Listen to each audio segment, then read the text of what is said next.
Today is the first St Dunstan's 100k challenge, so we've just set off 230 people for our first event. We've done a lot of training together. You know, we're a close team. We'll be a good time and we'll have a good experience. I haven't even trained. Yes, he trained. I'm not quite sure why I'm doing it, apart from the fact that St Dunstan has been exceedingly helpful and good to me. For a noble and worthy cause, yes. We're happy to do it. We're also the Erin Mitchell, the sponsors. And finding our way as well, we're not too sure where we're going. We've got to laugh about these things, and that's our plan today. But I'm up for it, I'm ready to go. If you've got talcum powder, towel your feet up, try and keep them as dry as you possibly can.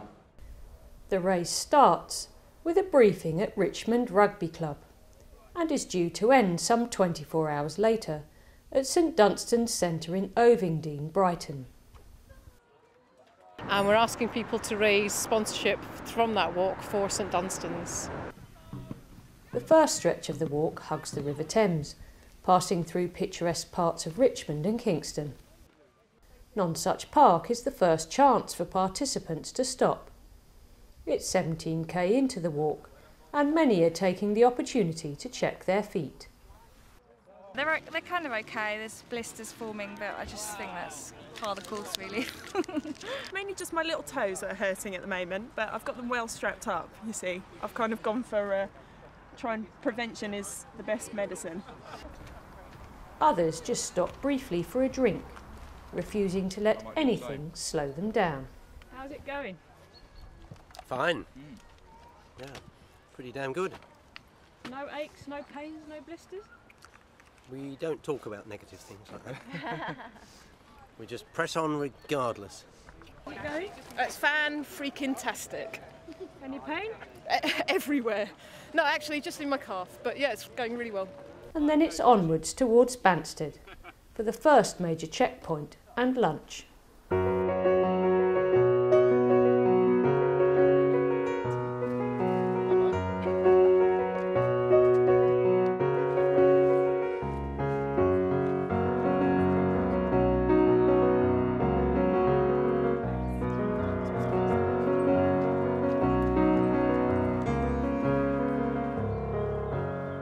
We're at the 25k point, so we're a quarter of the way there now. It's going really well, and as you can see, the weather's been really kind to us, so people are in high spirits at this point.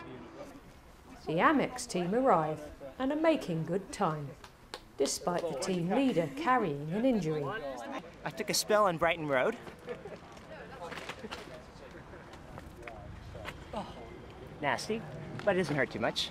We're having a good time, making good time. It's going well. The Mad Hatters team are also enjoying themselves. The first stint was a bit longer than we thought, but once we've done it, it was all right. And the second stint, we've romped that one, haven't we? I mean, yeah, it's just going all right. The picturesque village of Godston is the 40k stop, which is another 15k along the route, and many have been walking for more than 8 hours by the time they get here. It's probably the hardest thing I've ever endeavoured to do, but we're doing all right. This is quite a crucial point. People are starting to feel a little bit of pain in their feet and so on. A few clouds coming over, and we've just heard that there's torrential rain 5k away, so we're a little bit worried. But hopefully, if people get on the go, we'll keep just ahead of it. For many, though, keeping ahead of the elements is going to be a challenge, especially for Andrew Jones, Director of Fundraising at St Dunstan's. Thighs hurt, blisters, knees hurt, but other than that I'm fine. Despite the aches and pains, morale is still high. How's it going? Painful. Very long. But we're getting there. Not as easy as I thought, but still feel good. Oh, I think it's absolutely amazing. It's so easy. It's unbelievable. I mean, I've got a corn plaster on here, but I'm just pretending. So we've reached 75k, that's right, yeah?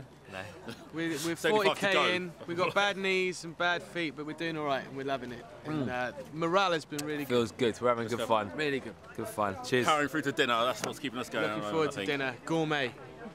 Cordon bleu. Cordon bleu. Thank you. Yeah. Come on, Rapunzel. How we doing? Good, you? Yeah, getting there. We're over halfway, we're all right. Oh, thank God. Dinner is the halfway point, And the Mad Hatters are making good time, arriving before dark. How you doing? Yeah, good. Excellent. Looking forward to some food? Yes, and a sit down. I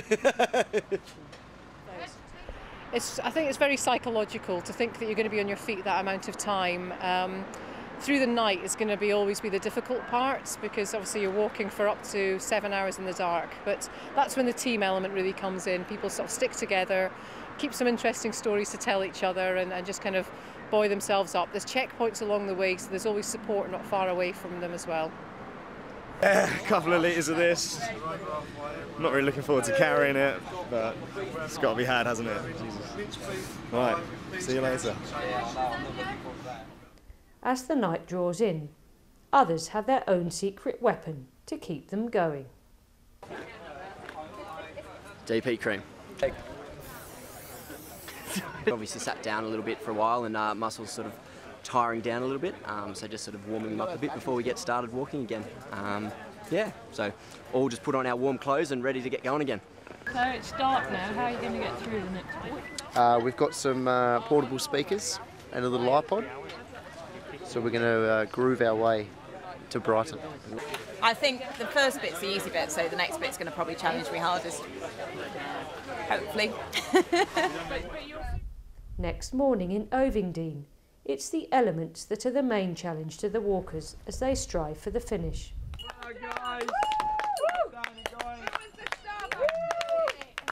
23.5 hours after they began, the 5 fat partners are the first team to get back. Absolutely brilliant. How are you feeling? Marvellous, couldn't be better. If I only had the chance to go back and do it again. I'm knackered. Absolutely exhausted. It's a nice walk, even better when you finish it. St Dunstaner Mike Scholes isn't far behind. Thank you, thank you. Great effort. Thank you. Thank you. Very enjoyable. Hard work, quite gruelling at times. And I'm sure we went further than 100 and something K.